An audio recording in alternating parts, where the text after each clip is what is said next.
So far, a great job. We've been working really hard in the pool. Preseason, we call it preseason before our first meet next week. Preseason, just we have a lot of kids that are out of shape, and in terms of swimming shape, some have taken a few months off since our championship meet last summer or last spring. And haven't done a whole lot over the summer. We have some kids that did a lot over the summer.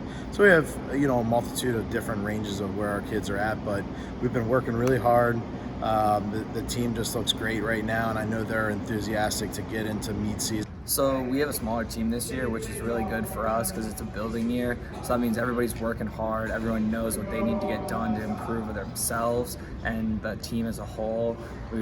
Even though we might not be as big as last year, we're still looking for like a good place at max. So that means we're trying hard every day. We're winning our races, and we're just pushing each other. So we can definitely get on each other if we can see if someone's having a bad day, someone's having a good day.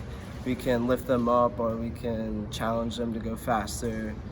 Meets will be fun because we're all close. We'll all be going for those times for max. Yeah, it just makes us closer. We're more of a tight-knit family this year. People are going to underestimate us because of the smaller numbers, so the teams may be putting on a slower lineup, but that means we're just going to be racing even harder and competing at a higher level. Going into each meet, you want to succeed. If that's a small goal with having certain stroke goals, or even just slowing your time, those goals will lead to success at max over the long period.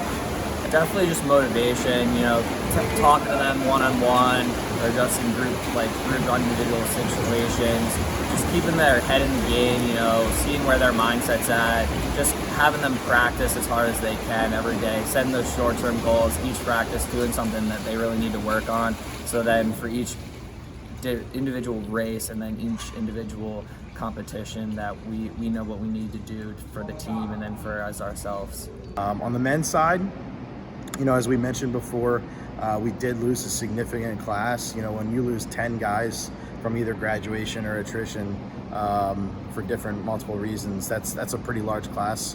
And the quality that we lost is pretty significant. I mean, we lost a relay that 4 guys that were on a relay that won a conference championship 2 years ago. We've lost conference champions, guys that were top 3 in events, multitude of things. So we lost a lot of leadership, but what we lose, we also gain with, just becoming another new team.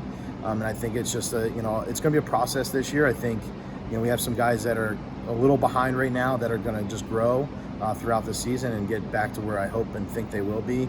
We have a couple freshman guys that I talked about that are going to come in and make an impact right away. But I think it'll be just the guys team's kind of a work in progress, and I'm excited just to see how we do, with the 13 guys that we do currently have right now, see where they'll finish. I don't want to place a number on it, but I think we have the potential to have some individuals do some really good things, and as a team, we'll finish the best we can.